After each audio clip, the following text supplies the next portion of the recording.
Segera download Quran Tadabbur, dia meraih tafsir dalam genggaman Anda. Bulan Ramadan adalah bulan Al-Quran.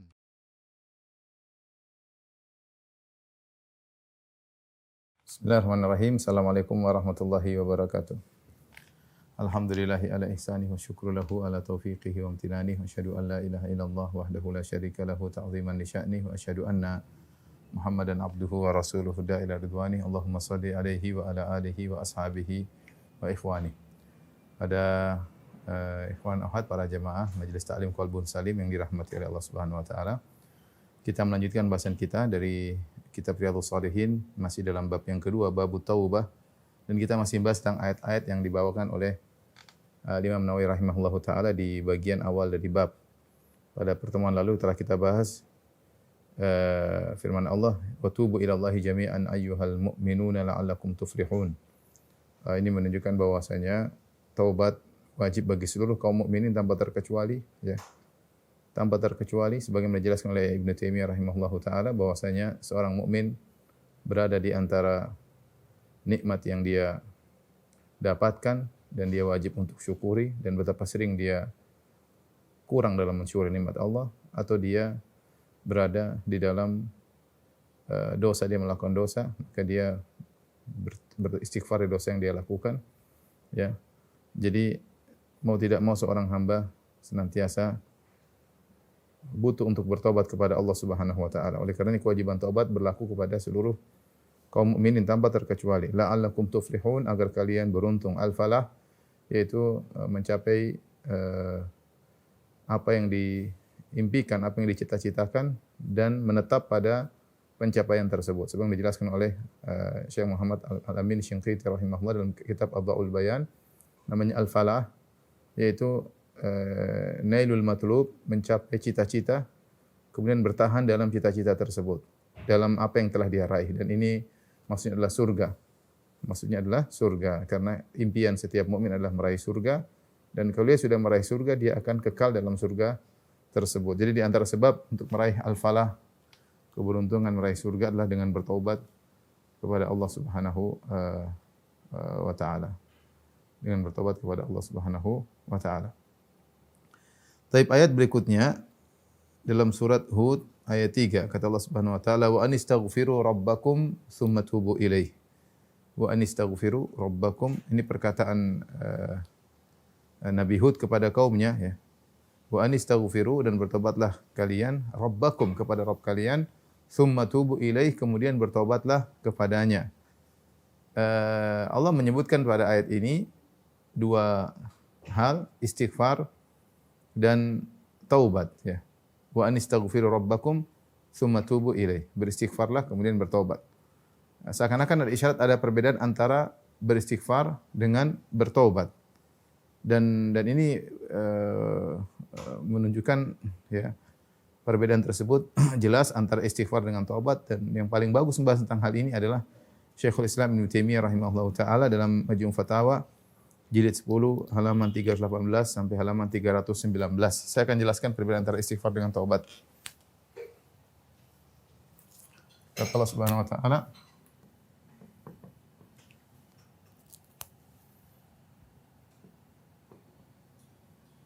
wa anistaghfiru rabbakum tsumma tubu ilaih, ya. Beristighfarlah kepada Rabb kalian, beristighfarlah, lalu bertobatlah kepadanya.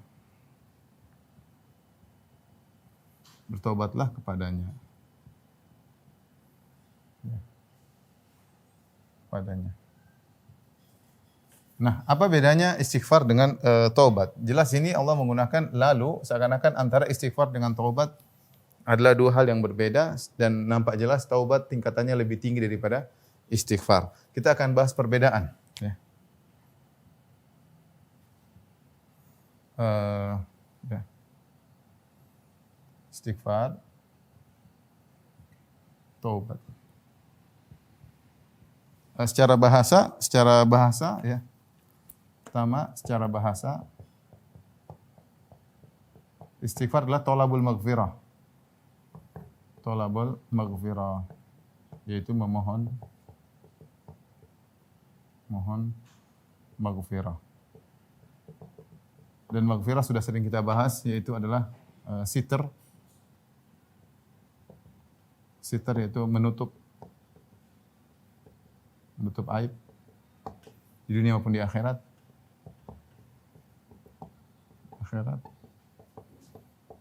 Kedua, agar tidak maghfirah yaitu seperti saya sering sampaikan, maghfirah itu menggunakan mikfarnya helm yang menghalangi dari hantaman pedang musuh, yaitu memohon agar tidak dihukum, tidak disiksa. Dihukum akibat dosa. Ini istighfar. Adapun kalau bertobat secara bahasa artinya rujuk. Ar-rujuk ya ilallah anidzam. Maksudnya kembali kepada Allah dengan meninggalkan dosa.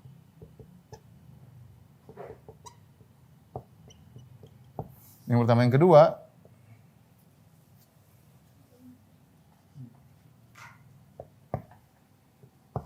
kalau istighfar dia adalah doa, tolabnya, tolabul maghfirah itu doa, permohonan.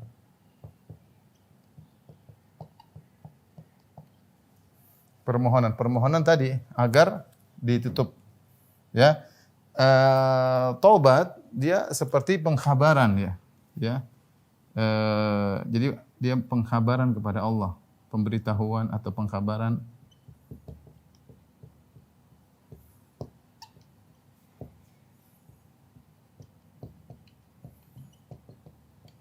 bahwa dia telah kembali kepada Allah.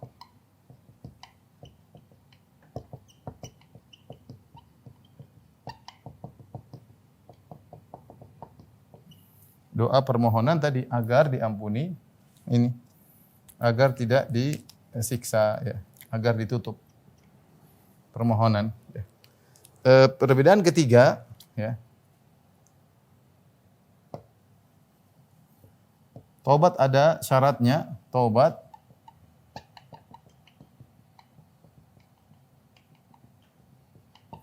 yang diantaranya adalah meninggalkan dosa. Di antaranya adalah al-iqla' anizam, al-iqla', meninggalkan dosa. Adapun istighfar, bisa jadi orang yang beristighfar masih belum meninggalkan dosanya. Istighfarnya tidak sempurna.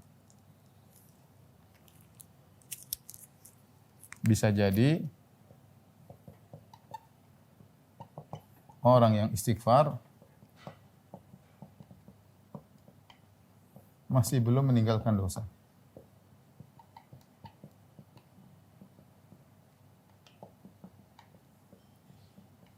Dan betapa banyak betapa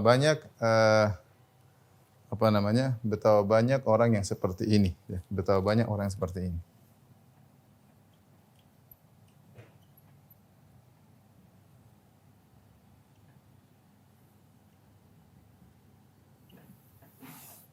Jadi kalau kita lihat, ini berbeda antara istighfar. Istighfar, mohon ya Allah, mohonlah, ampunilah aku dan tutuplah aibku, dan ampunilah aku itu jangan kau kenakan dampak dari dosa yang aku lakukan. Kalau taubat, rujuk kembali kepada Allah. Jadi dia kabarkan, ya Allah, aku telah kembali kepada Engkau. Aku telah kembali meninggalkan dosa-dosa, ya. Sehingga taubat ada syaratnya, meninggalkan dosa. Dari sini tahu bahwasanya derajat taubat lebih tinggi daripada istighfar. Istighfar dia minta diampuni, terkadang dia masih melakukan. Ya, tidak disyaratkan bahwasanya istighfar dia harus meninggalkan dosa, tidak harus, ya. Karena secara bahasa istighfar adalah thalabul maghfirah, minta agar dia melakukan dosa, dia minta, ya Allah, tutuplah aibku. Bisa jadi diterima, bisa jadi permohonannya, doanya diterima, bisa jadi tidak. Tapi kalau taubat dia menghabarkan, aku telah meninggalkan itu semua, ya. Nah, istighfar yang sempurna itulah taubat. Perhatikan sini. Istighfar yang sempurna adalah taubat.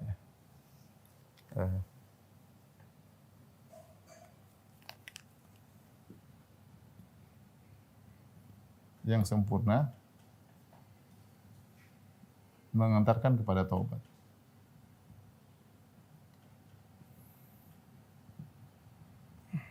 Makanya Allah mengatakan lalu anistaghfiru rabbakum tsumma tubu ilaihi, beristighfar kemudian bertobatlah. Karena istighfar yang sempurna, dia benar-benar mohon, dia kemudian berusaha bertekad, akhirnya dia meninggalkan, dia masuklah kepada derajat taubat ya. Inilah perbedaan antara istighfar dengan taubat ya. Istighfar masih melakukan maksiat, istighfar yang tidak sempurna, tetapi tetap dikatakan istighfar. Ya. Istighfar yang sempurna dengan meninggalkan dosa ya. Sempurna itu dengan meninggalkan dosa.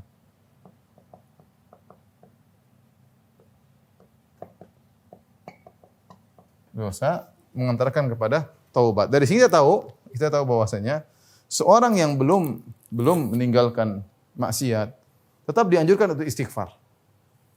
Faedah ya. Ini faedah. Atau kita taruh di sini lah ya. Faedah. Yang pertama tadi sudah kita sebutkan. Istighfar yang sempurna dalam kurung meninggalkan dosa.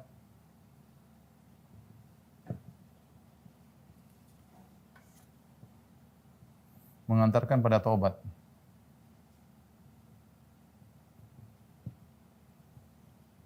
Yang kedua, ya. Tidak disyaratkan istighfar. Tidak disyaratkan pada istighfar. Meninggalkan dosa.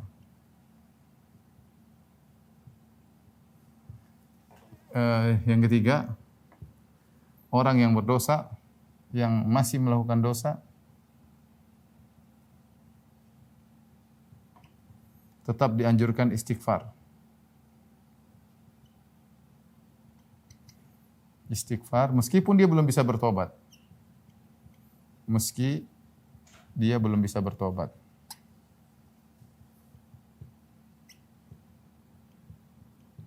Di antara doa Nabi atau di antara doa yang diajarkan oleh Nabi sallallahu alaihi wasallam, Allahumma ighfirli wa tub alayya, Allahumma ighfirli wa tub alayya. Innaka antat tawwabur rahim. Innaka anta tawwabur rahim. Ya Allah, ampunilah aku. Perhatikan ini Allahumma ighfirli istighfar. Ini istighfar. Terus wa tub alayya, wa tub alayya. Ini bisa artinya dua, ini taubat. Bisa artinya terimalah taubatku karena dia amal soleh, atau ilhamkan aku untuk bertobat. Untuk bertobat. Bisa jadi seorang dia belum bisa meninggalkan maksiat, istighfar terus, astagfirullah. Dia belum bisa meninggalkan. Banyak orang seperti itu. Dia mau bertobat belum bisa. Bertobat kan harus meninggalkan. Dia belum bisa. Apa yang dilakukan? Dia istighfar. Bisa jadi Allah terima doanya. Minta ampun meskipun dia masih melakukan. Ya Allah ampunilah aku. Ya istighfar itu mohon ampunan dan mohon ditutup aib. Betapa banyak orang seperti itu. Betapa banyak ya. Lebih banyak mungkin daripada yang bertobat. Bertobat harus ada hijrah total, meninggalkan. Kalau istighfar tidak harus. Istighfar yang sempurna mengantarkan kepada taubat. Oleh karena saya katakan orang yang masih melakukan dosa tetap dianjurkan untuk istighfar meski dia belum bisa bertobat. Dan di antara doa tersebut, Allah maghfirli wa tub alayya innaka antat tawwabur rahim. Ini di antaranya dalam bagian hadis diriwayatkan Nabi membacanya, dianjurkan untuk dibaca sehabis salat duha 100 kali. Hadisnya diperselisihkan tapi di antaranya ada yang menghasankan hadis tersebut. Allah maghfirli wa tub alayya innaka tawwabur rahim 100 kali setelah salat duha ya. Jadi wa tub alayhi ada dua makna, terimalah taubatku kalau dia sudah bertobat, atau yang kedua adalah dia mengatakan ya Allah ilhamkanlah aku untuk bertobat. Belum bisa bertobat nih, ya. Kemudian minta agar diilhamkan untuk bertobat. Sama seperti doa doa Sayyidul Istighfar, Allahumma anta rabbi la ilaha illa anta khalaqtani wa ana 'abduka wa ana 'ala ahdika wa adika ma stata'tu a'udzu bika min syarri ma sana'tu abu'u laka bi ni'matika alayya wa abu'u bi dzambi ya, dan aku mengakui dosa yang aku pikul. Abu'u bi dzambi itu aku kembali kepada Engkau ya Allah dengan memikul dosaku. Artinya dosaku belum tentu bisa aku tinggalkan ya Allah, tapi berat aku pikul. Abu'u bi dzambi itu artinya aku memikul dosaku yang berat tapi aku tidak bisa meninggalkannya. Di antara tafsiran abu'u bi dzambi ya, abu'u bi dzambi. Jadi seorang beristighfar dan kalau dia istighfarnya sempurna itulah taubat. Istighfar yang sempurna itulah taubat. Istighfar yang sempurna itulah taubat. Tapi jangan pernah meninggalkan istighfar. Tadi saya katakan Ibnu Taimiyah rahimahullah menjelaskan bisa jadi seorang beristighfar dan dia belum meninggalkan dosa. Dia sebutkan dalam Majmu' Fatawa jilid 10 halaman 318 319. Di Majmu' Fatawa Ibnu Taimiyah jilid 10 318 sampai 319. Ini perbedaan antara istighfar dan taubat.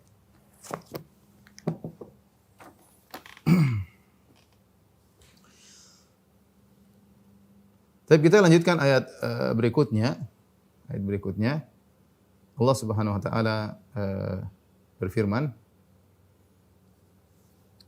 Ayat terakhir yang dibawakan oleh Imam Nawawi rahimahullahu taala.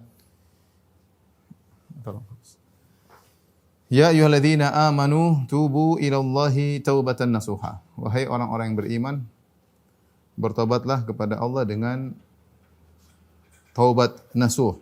Ya. Bertobatlah dengan taubat nasuh. Ya. Ini menunjukkan bahwasanya taubatan nasuha hukumnya adalah wajib. Taubatan nasuha hukumnya adalah wajib. Karena Allah memerintahkan hal tersebut. Wahai orang yang beriman, umum mencakup seluruh orang beriman. Tubu ilallah. Kembalilah kepada Allah, bertobatlah kepada Allah. Taubatan nasuha. Dengan taubat yang nasuh. Apa makna taubat nasuh? Ya. Kita akan jelaskan karena ini penting ya. Jadi taubat bertingkat juga. Taubat yang biasa dan taubat yang paling terbaik adalah taubat nasuh. Taubat yang terbaik adalah taubat nasuh.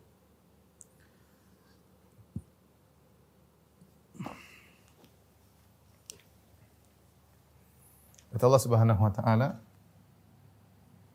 tubu ilallahi taubatan nasuha. Asa rabbukum ayyukaffir ankum min sayyi'atikum. Surat At-Tahrim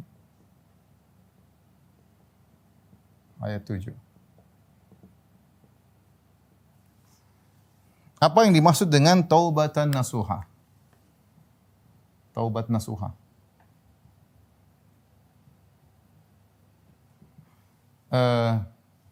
Al-Qurtubi rahimahullah dalam kitab tafsirnya ketika menafsirkan ayat ini beliau menyebutkan ada 23 pendapat. Al-Qurtubi wafat abad ke-7. Beliau menyebut ada 23 pendapat tentang makna taubatan nasuha. 23 pendapat. Tapi kita bisa ringkas atau kita pilih pendapat yang paling terbaik ya di antara 23 tersebut ya, karena 23 tersebut ya ada kemiripan ya. Kita kembali kepada makna nasuhan. Nasuhan itu dari nasih. Nasuhan ya. Nasuh itu sighah mubalaghah dari nasih. Ya, seperti darub dari darib. Darub dari darib. Kalau darib artinya mukul, kalau darub suka memukul. Nasuh, nasih menasihati, nasuh itu suka nasah ya. Nah, secara bahasa apa makna nasuh? Ya, kembali kepada makna bahasanya.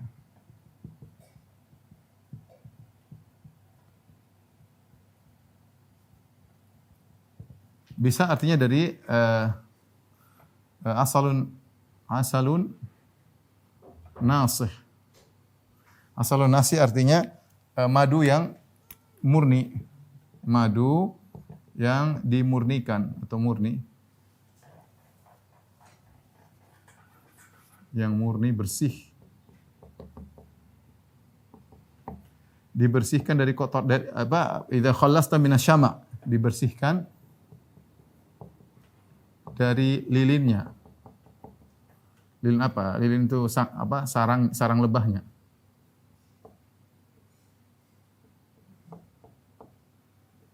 Dari lilinnya, dari sarang lebah. Sudah dibersihkan, sudah dihilangkan dari sarang lebah, namanya asalun nasih. Asalun nasih. Sehingga makna daripada taubat nasuh ya. Sehingga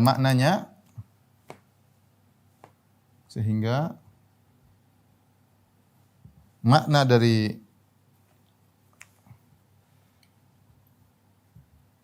taubat nasuh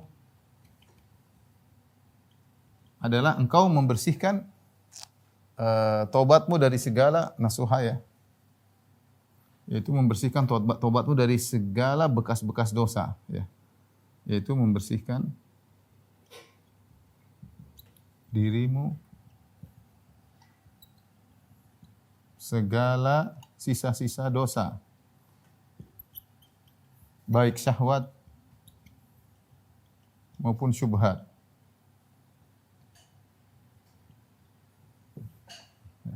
Jadi benar-benar seorang kalau sudah dia taubat nasuh, dia tidak akan berpikir untuk kembali lagi.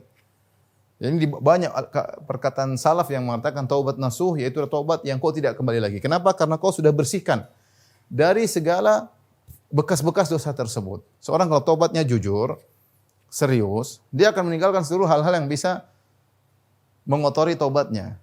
Hal yang taubatnya masih terkontaminasi dengan masa lalunya benar-benar dia hilangkan. Benar-benar dia hilangkan hal yang bisa membuat dia kembali lagi. Itu namanya taubat nasuh. Seorang makanya ketika bertobat dia berjuang. Hal-hal yang misalnya masih ada foto-foto kayak, masih ada gambar-gambar kayak, masih ada video-video kayak, atau masih ada link-link kayak, masih ada grup-grup, hilangin semua. Bersih, syubhat-syubhat dia buang semua, tidak baca-baca lagi sudah semua. Karena dia benar-benar membersihkan taubatnya, dirinya dari segala hal yang membuat dia tadi terkotori sehingga terjerumus dalam lumpur kemaksiatan, ya. Ketika dia taubat nasuh maka dia meninggalkan hadis ini. Dijelaskan oleh Ibnu Taimiyah dalam Majmu' Fatawa jilid 16 halaman 58, ya. Jilid 16 halaman 58. Ini juga disebutkan oleh Imam Qurtubi ya pada tafsirnya ketika membahas surat At-Tahrim, ya, yaitu maksudnya adalah taubat yang tidak kembali lagi. Maksudnya adalah taubat yang tidak kembali lagi kepada dosa. Makanya saya bilang taubat nasuh ini taubat yang istimewa. Dia bukan taubat biasa. Sudah kita jelaskan pada pertemuan lalu, bukan persyaratan taubat tidak boleh kembali lagi. Seorang kalau sudah bertobat, kemudian berapa lama dia bermaksiat lagi, maka tobat pertama diterima, tobat kedua perlu tobat lagi, dosa yang dia kembali lagi. Ini tobat biasa. Tapi kalau tobat nasuh, di antara tafsir para ulama itu tobat yang tidak kembali lagi kepada dosa sebelumnya. Ada yang mengatakan dia jadi benci kepada dosa tersebut. Dia berubah menjadi benci.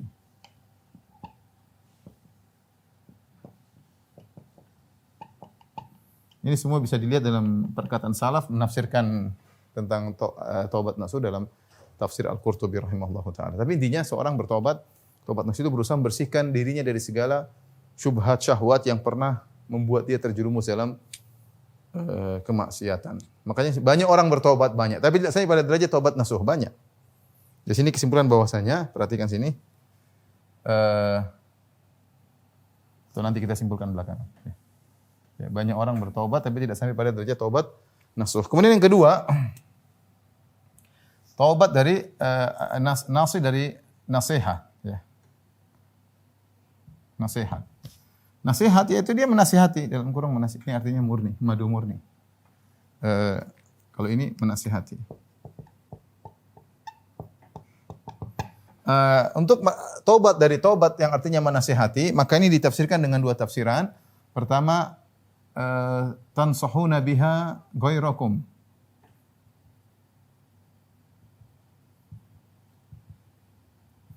Itu menasihati selain kalian.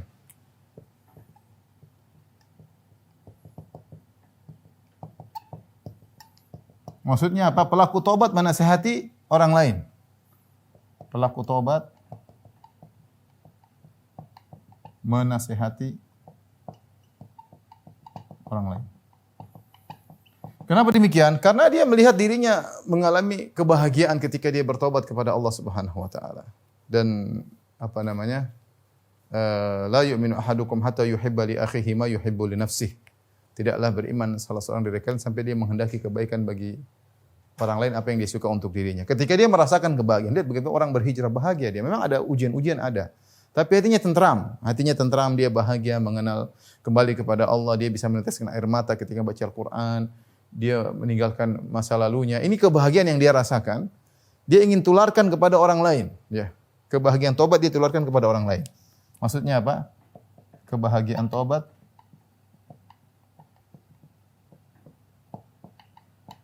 dia tularkan kepada orang lain.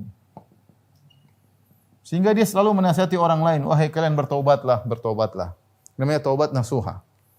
Dan ini dilakukan oleh sebagian orang-orang yang dahulu pernah mungkin tenggelam dalam kemaksiatan, mungkin ada yang pernah bermain musik, dia nasihati orang lain terus. Bertobatlah kalian, tinggalkanlah musik, tinggalkanlah ini, tinggalkan ini. Dia tahu betapa bahagia yang dia rasakan setelah dia meninggalkan musik, ya. Atau seorang bertobat daripada misalnya bid'ah, kemudian dia nasihati orang lain, dia bilang jangan dulu yang seperti saya dulu begini-begini, sekarang saya mengenal sunnah begini-begini. Dia sampaikan karena dia merasa kebahagiaan yang didapatkan dengan bertobat tersebut dan dia ingin tularkan kepada orang lain. Itu namanya taubat nasuh. Ini antara tafsiran daripada taubat nasuh. Ada lagi yang mengatakan taubat artinya tansahuna biha anfusakum.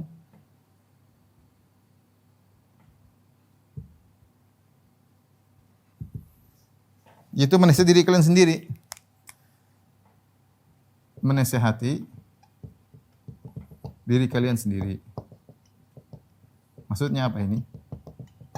Maksudnya pelaku taubat selalu mengingatkan dirinya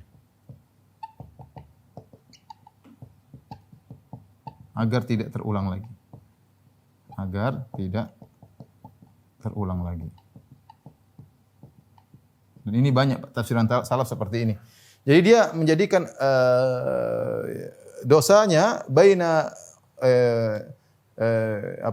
nusba ainaihi, senantiasa di hadapan matanya.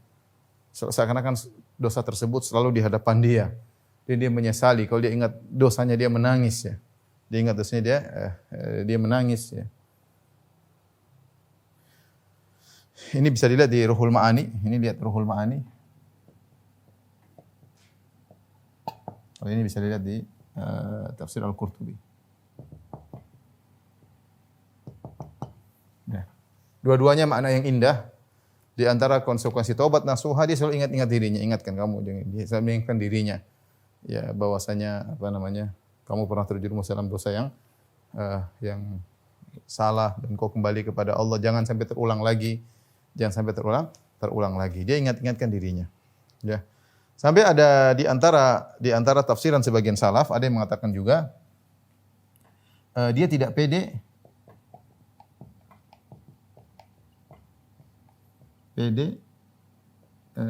tobatnya diterima. Ini di antaranya, dia takut tobatnya tidak diterima. Kita husnudzon bahwasanya Allah menerima, tapi dia tidak pede. Dia tidak pede sehingga dia selalu ingat-ingat dosanya, ya. Makanya orang yang bertobat jangan jadi ujub. Dia tobat belum tahu tentu tobatnya terima, tapi dia husnudzon antara khauf dan roja, antara berharap dengan takut. Dia tidak boleh ujub. Ya, saya sudah bertobat, ujub enggak.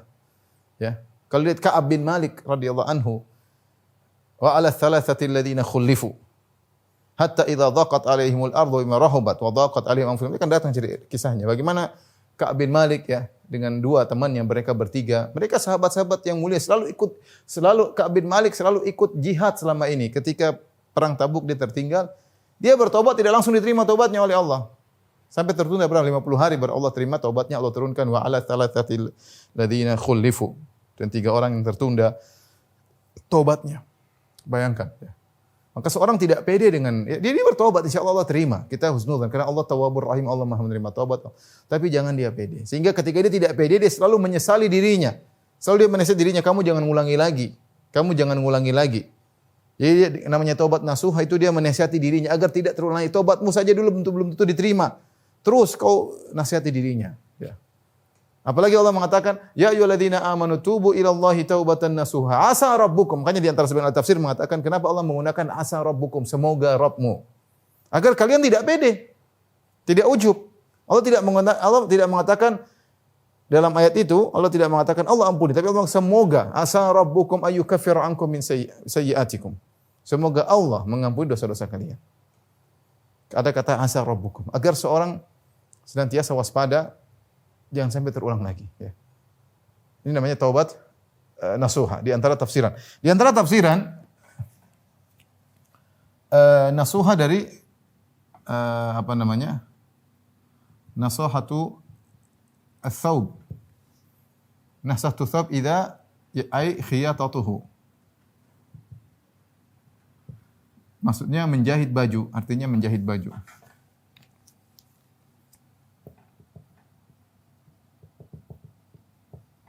Apa maksudnya taubatun nasuha? Oleh karenanya sehingga maknanya adalah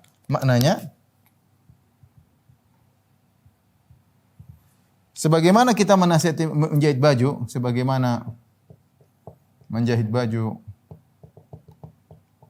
berarti memperbaiki baju.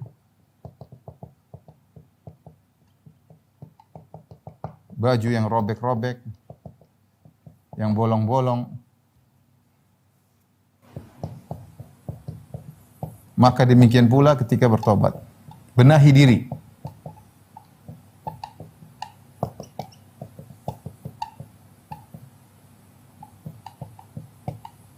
Benahi diri sedikit demi sedikit.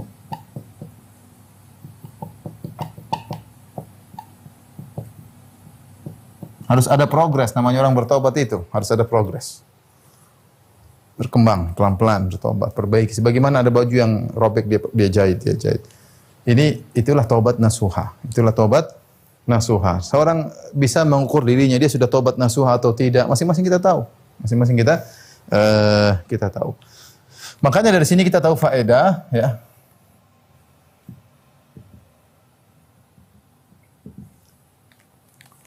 Taubat yang sempurna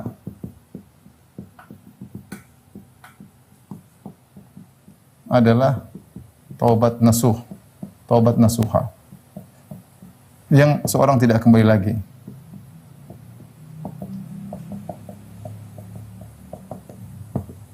Atau seorang selalu menasihati dirinya atau selalu menasihati orang lain, ya. Taubat ada dua tingkatan.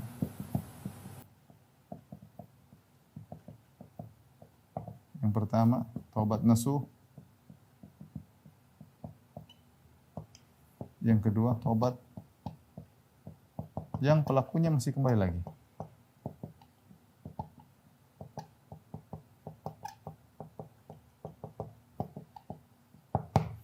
Taubat udah tingkat. Taubat nasuh, taubat yang pelakunya masih kembali lagi. Kembali lagi berarti dia berdosa lagi, bertobat kembali.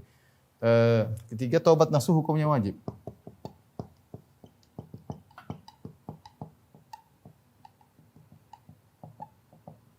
Wajib bagi setiap mukmin.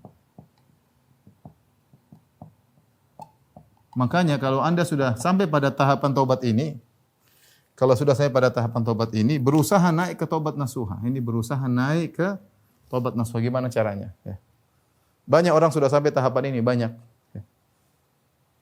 Dia taubat, tapi dia bisa kembali lagi. Maka dia berusaha untuk naik kepada taubat nasuha, karena taubat nasuha hukumnya wajib. Allah mengatakan, ya ayyuhalladzina amanu tubu ilallahi taubatan nasuha. Wahai orang yang beriman, bertobatlah dengan taubat yang nasuh, menunjukkan bahwasanya taubat yang nasuh adalah hukumnya wajib, ya.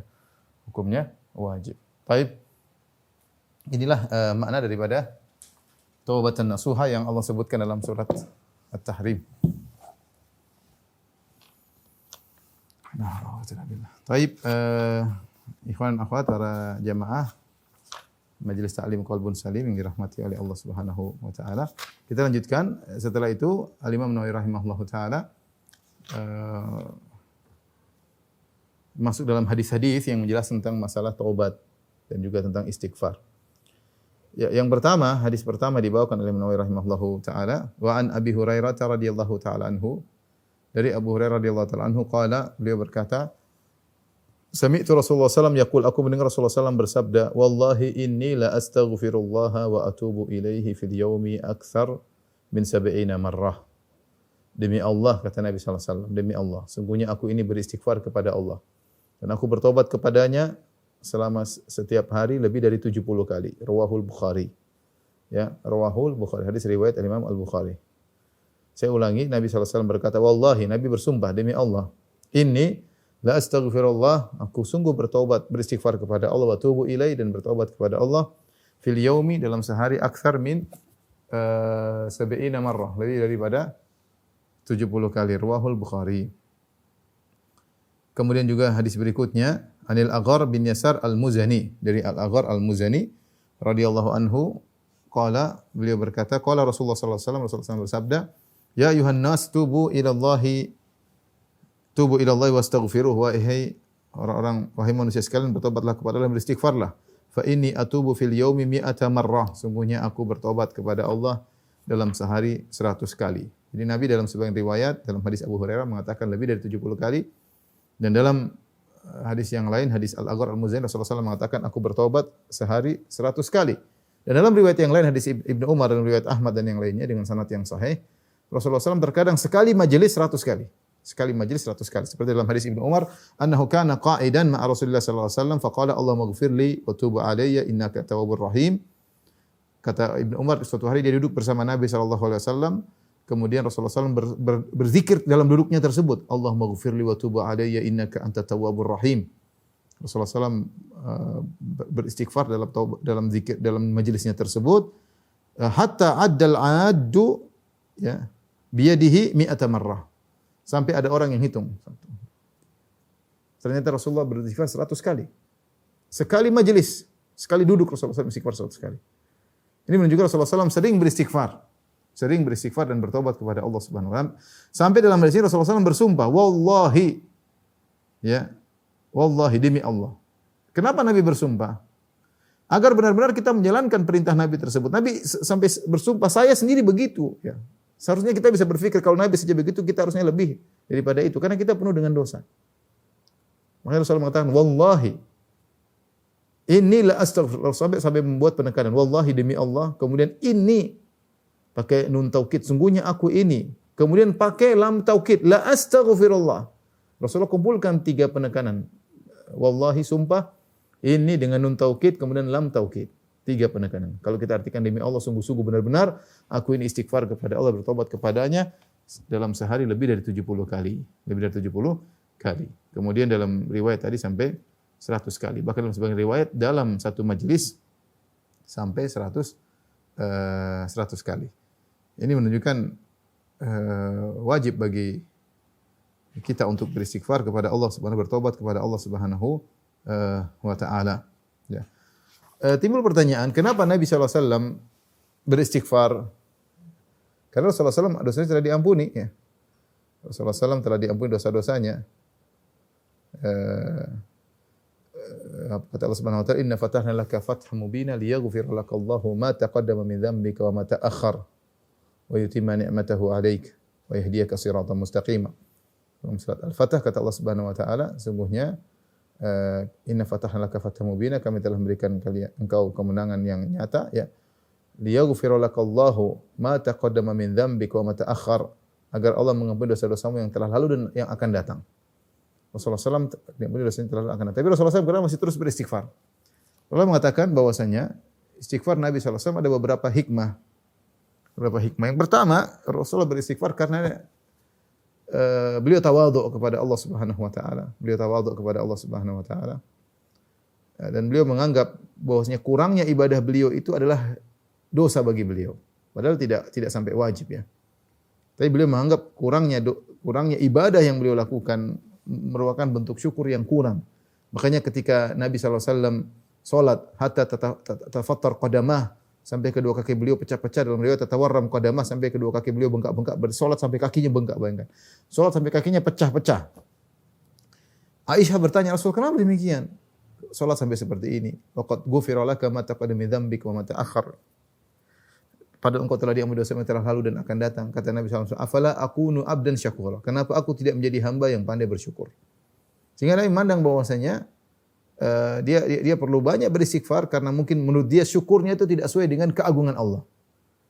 Tawadhu'nya Nabi sallallahu alaihi wasallam. Seperti dalam hadis juga kata Nabi sallallahu alaihi wasallam, inni la yughan ala qalbi. Sungguhnya hatiku itu terasa kayak ditutupi, ya. Wa inni astaghfirullah fil yawm, ya, 100 marrah, dan aku beristighfar kepada Allah 100 kali, ya. Ya, kata Rasulullah SAW, innahu la yughanu ala qalbi wa inni la astaghfir fil yawmi 100 marrah. Dalam hadis Al-Aghar Al-Muzani, sungguhnya aku merasakan seakan-akan hatiku tertutup. Apa maksudnya? Kata Al-Qadhi Iyad, maksudnya bahwasanya Rasulullah biasanya berzikir kepada Allah lebih daripada itu. Namun ada kesibukan banyak. Nabi harus ngurusin ini, ngurus umat, sehingga terkadang zikirnya kurang, tidak seperti biasanya. Nah, kurangnya Nabi dari kebiasaannya tersebut, dia menganggap itu adalah satu dosa. Padahal itu bukan dosa, karena dia beruzur. Tapi begitulah karena Nabi merasa tawadhu di hadapan Allah Subhanahu wa taala, sehingga ketika Nabi sibuk ngurusin umat atau ngurusin yang lain, zikirnya kurang kepada Allah Subhanahu wa taala, maka Nabi perlu istighfar kepada Allah. Nabi mengatakan, "Innahu la yughan ala qalbi wa inni la astaghfirullah fil yaumi mi'ata marrah." Sungguhnya kalbuku seakan-akan ditutupi, ya, dan aku beristighfar kepada Allah 100 kali, yaitu agar terbuka lagi seperti sedia kala. Tidak lain karena Nabi SAW bukan sedang melakukan dosa, tetapi dia merasa apa yang dilakukan tersebut adalah kesalahan, ya. Dan Nabi mungkin saja melakukan dosa, ya, tapi ditegur oleh Allah Subhanahu wa taala. Nabi selalu kalau melakukan dosa pun, artinya Nabi pasti kembali kepada Allah Subhanahu wa taala, ya. Ini pertanyaan, apakah Nabi melakukan dosa? Kita bilang bisa saja Nabi melakukan dosa kecil, karena yang benar bahwasanya para nabi mereka maksum dari dosa-dosa besar, tidak mungkin melakukan dosa besar, tapi mereka mungkin melakukan dosa kecil. Tapi kalau mereka melakukan dosa kecil, mereka langsung bertobat kepada Allah. Sebagaimana Nabi Adam alaihissalam pernah berdosa, sebagaimana Nabi Nuh pernah berdosa, sebagaimana Nabi Musa pernah berdosa, sebagaimana Nabi Sulaiman pernah berdosa, dan mereka beristighfar. Allah sebutkan kisah mereka dalam Al-Quran. Sebagaimana Nabi Musa pernah berdosa, Nabi Sulaiman pernah berdosa, Nabi Daud pernah berdosa, Allah sebutkan kisah mereka dalam Al-Quran. Nabi Yunus pernah berdosa, Allah sebutkan kisah mereka dalam Al-Quran. Ya, maka mungkin juga Nabi Muhammad SAW pernah berdosa, sebagaimana Allah berfirman, liyaghfira lakallahu ma taqaddama min dzambika wa ma ta'akhkhar, agar Allah mengampuni dosa-dosa yang telah lalu dan akan datang. Berarti Nabi melakukan dosa, ya. Tetapi kalau Nabi melakukan dosa, kita bilang iya, ya, sebagaimana ayat menunjukkan Nabi melakukan dosa. Tapi itu pun Nabi segera beristighfar. Tetapi istighfar Nabi yang banyak ini yang jadi pembahasan. Kenapa begitu banyak Nabi beristighfar? Itu para ulama tadi membahas, karena tawadhu Nabi SAW. Benar, Nabi mungkin melakukan kesalahan, tapi tidak sebanding dengan istighfar yang beliau lakukan yang begitu banyak, ya. Beliau senantiasa istighfar sampai sekali majelis sampai 100 kali. Tidak lain tadi karena tawadhu Nabi SAW. Dia menganggap ibadah dia tidak masih kurang dengan tidak sebagaimana keagungan Allah. Kalau dia ada berzikir, kemudian sebagai penjelasan Al-Qadiyat, kalau dia berzikir biasanya kemudian dia sibuk melakukan suatu kegiatan sehingga lupa berzikir, tidak seperti biasanya, dia pun istighfar kepada Allah Subhanahu wa taala. Itulah Rasulullah sallallahu alaihi wasallam, ya. Dan juga di antaranya agar kita mencontohi Nabi sallallahu alaihi wasallam. Makanya Nabi bersumpah agar kita ikut Nabi sallallahu alaihi wasallam banyak istighfar. Siapa yang banyak istighfar, maka dia yang beruntung. Ya, tuba liman wajada fi sahifatihi istighfaron katsiran. Sungguh beruntung orang yang mendapat dalam catatan amalnya istighfar yang banyak. Baik. Kita lanjutkan satu hadis lagi insyaallah taala. Wa an Abi Hamzah Anas ibni Malik al-Ansari radhiyallahu taala anhu, dari sahabat Abu Hamzah Anas bin Malik radhiyallahu taala anhu, ya, khadim Rasulullah sallallahu alaihi wasallam, pembantu Rasulullah sallallahu alaihi wasallam. Qala Rasulullah sallallahu alaihi wasallam, dia berkata, Rasulullah sallallahu bersabda, "Lallahu afrahu bi taubati abdihi min ahadikum saqata ala ba'irihi wa qad adallahu fi ardi falatin." Muttafaqun alaih. Allah lebih bergembira, ya, dengan taubat seorang hamba kepada Allah daripada salah seorang dari kalian jatuh dari ontanya, ya, wa qad adallahu fi ardi, dia temukan ontanya, ya, setelah ontanya kemudian terlepas darinya di negeri, di padang pasir, ya. Padang pasir, ontanya hilang, kemudian dia dapat ontanya lagi. Tentu ini adalah suatu kegembiraan yang luar biasa. Ya, ontanya hilang di tengah padang pasir. Kemudian dia dapatkan lagi ontanya, berarti dia akan selamat dengan ontanya tersebut. Dalam riwayat yang lain, wa fi riwayatin li Muslim, dalam riwayat Muslim, lallahu asyaddu farahan bi taubati abdihi. Allah lebih gembira dengan taubatnya hambanya hina yatubu ilaihi, ketika bertobat kepada Allah. Min ahadikum kana ala rahilatihi bi ardi falatin. Daripada gembiranya seorang dari kalian tatkala dia di atas bersama ontanya, bersama tunggangannya di padang pasir atau di tempat terbuka, ya, padang pasir. Fan falatat minhu, tiba-tiba ontanya tersebut ucul kabur dari dia. Wa alaiha ta'amuhu wa syarabu. Ternyata bekalnya semua ada pada ontanya, makanannya, ada minumannya. Fa aisa minha, maka dia pun putus asa dari ontanya tersebut. Fa ata syajaratan, maka dia pun mendatangi sebuah pohon yang ada di tengah padang pasir tersebut. Fattaja'a fi dhilliha. Kemudian dia pun berbaring di bawah naungan pohon tersebut. Waqad aisa min rahilatihi, dan dia telah putus asa dari tunggangannya tadi. Fa bainama huwa kadzalik, ketika dia sedang dalam kondisi demikian, idh huwa biha qa'imatan indahu. Tiba-tiba dia mendapati ontanya tersebut berdiri di samping dia. Fa akhadha bi khitamiha, maka dia segera mengambil tali kekang onta tersebut agar tidak ucul lagi, tidak kabur lagi. Tsumma qala min syiddatil farah, kemudian dia berkata karena saking gembiranya, Allahumma anta abdi wa ana rabbuk, sungguhnya engkau ya Allah, benar-benar engkau adalah hambaku dan aku Tuhanmu. Kata Nabi sallallahu alaihi wasallam, akhta'a min syiddatil farah, dia salah bicara karena saking gembiranya.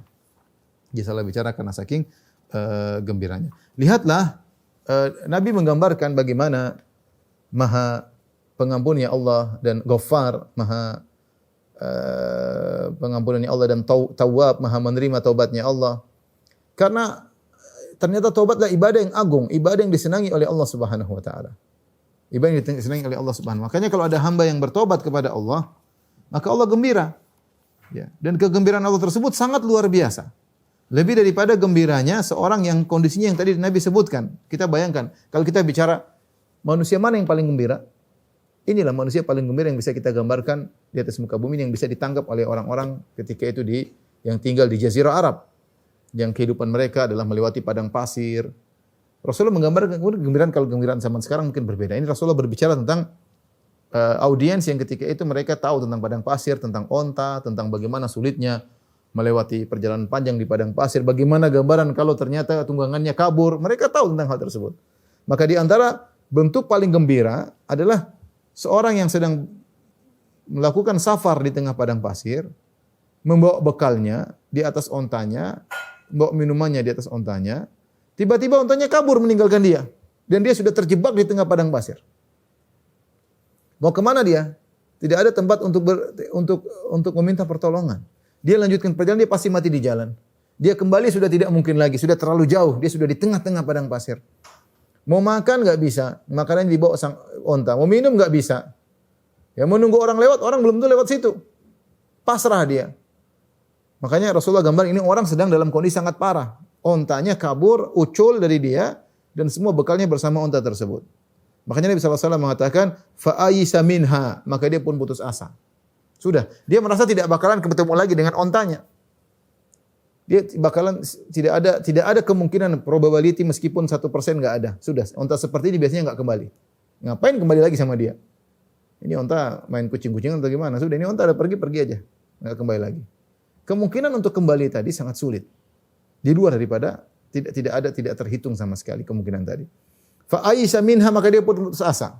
Fattaja'a fa ata syajaratan fattaja'a fi dhillah. Kemudian dia pergi ke sebuah pohon, dia bernaung di bawah pohon tersebut. Buat apa ya? Sudah menunggu kematiannya.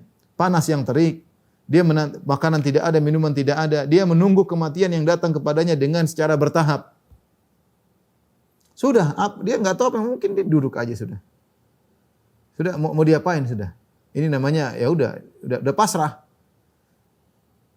Fa bainama huwa kadzalik, faqad aisa min rahilatihi, putus asa daripada ontanya. Ketika dia sedang demikian dalam kondisi menanti kematian datang menjemputnya sedikit demi sedikit, kelaparan, kehausan sampai akhirnya mati, idh huwa biha qa'imatan indahu, tiba-tiba ontanya datang lagi. Wa 'alaiha syarabu wa ta'amu, dan masih lengkap makanannya, subhanallah.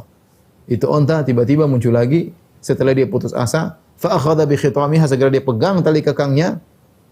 Kemudian dia, agar ontanya tidak kabur lagi, saking gembiranya dia berkata, Allahumma anta abdi wa ana rabbuk. Ya Allah, sungguh aku adalah Tuhanmu dan engkau adalah hambaku. Engkau adalah hambaku. Saking gembiranya dia mengatakan, ya Allah, syukur ya Allah, benar-benar engkau Tuhanku ya Allah, benar-benar aku adalah hambamu ya Allah, engkau perhatikan aku di tengah-tengah seperti ini, engkau dengarkan permohonanku. Dia mau bersyukur kepada Allah, tapi saking gembiranya dia salah ngomong. Dia mengucapkan kalimat kufur. Dia mengatakan, Allahumma anta abdi wa ana rabbuk. Yang artinya, Allah benar-benar sungguh engkau hambaku dan aku Tuhanmu. Kata Nabi, akhta'a min syiddatil farah. Dia, salah ngomong karena saking gembiranya. Inilah kegembiraan yang mungkin bisa paling besar, yang bisa dibayangkan bagi orang-orang yang tinggal di jazirah ketika itu, yang hidup di padang pasir dengan perjalanan kehidupan mereka dengan onta, himar, dan yang semisalnya. Inilah kegembiraan yang paling mungkin bisa dibayangkan. Ternyata Allah lebih gembira daripada gembiranya orang ini. Allah lebih gembira daripada gembiranya orang. Artinya apa? Rahmat Allah sangat luas. Karenanya seorang ketika bermaksiat, jangan ragu-ragu untuk kembali kepada Allah. Yakinlah Allah gembira dengan kalau dia kembali kepada Allah. Ya. Saya selalu ingatkan hal ini. Saya bilang, tidak usah jauh-jauh. Kita orang tua kalau anak kita nakal, anak kita kembali, kita bahagia luar biasa. Kita senang luar biasa. Walillahil matsalul a'la. Allah lebih tinggi perumpamaannya. Ya. Kalau anak kita nakal, mungkin kita jewer, mungkin kita ngomel, mungkin kita usir. Tapi kalau dia kembali, minta maaf, kita senang nggak? Kita bahagia. Ketika dia pergi meninggalkan rumah, kita berharap dia kembali. Meskipun kita yang usir. Anak-anak ya, kalau kita marah ya, kita usir dia, kita bentak dia, kita usir dia. Meskipun kita usir, kita ingin dia kembali. Meskipun hati kita marah sama dia. Kalau dia kembali minta ampun, kita bahagia luar biasa. Ya, itu antara orang tua dengan anak. Padahal Allah mengatakan, Allahu arhamu bi ibadihi min hadi bi waladiha. Allah lebih sayang kepada hambanya daripada kasih sayang seorang ibu kepada anaknya. Ya. Apalagi kalau seorang anak kembali kepada ayahnya, kepada ibunya, segera diampuni. Apalagi Allah Subhanahu wa taala, walillahil matsalul a'la, perumpamaan lebih besar. Dan karena Allah, Nabi sendiri mengatakan di sini namanya al-qadrul musytarak ya. Sama-sama bahagia, senang. Allah senang. Sebagaimana seorang hamba kalau ketemu ontanya dia senang, yang sudah ucul kembali lagi dia senang, maka demikian pula Allah senang, Allah gembira kalau ada hambanya yang berdosa kemudian kembali kepada Allah. Allah gembira, gembiranya luar biasa. Ya, di luar daripada bayangan kita, kemampuan kita membayangkan. Makanya seorang jangan pernah ragu-ragu untuk bertobat. Karenanya jangan sampai seorang membuat seorang putus asa dari dosa yang dia lakukan. Allah mengatakan dalam suatu ayat yang dalam Al-Quran disebut oleh para ulama dengan arja ayatin fi kitabillah. Itu ayat yang paling berikan harapan ampunan bagi pelaku dosa. Dalam surat Az-Zumar, "Qul ya ibadiyalladzina asrafu ala anfusihim la taqnatu min rahmatillah innallaha yaghfiru dzunuba jami'an innahu huwal ghafurur rahim." Kata Allah, "Qul," katakanlah wahai Nabi Muhammad SAW kepada hamba-hambaku yang melakukan dosa. Ya ibadiyalladzina asrafu, sampaikanlah seruanku ini kepada mereka. Ya ibadi, wahai hamba-hambaku, alladzina asrafu ala anfusihim, yang mereka berlebih-lebihan dalam bermaksiat. La taqnatu min rahmatillah, janganlah kalian putus asa dari rahmat Allah Subhanahu wa taala.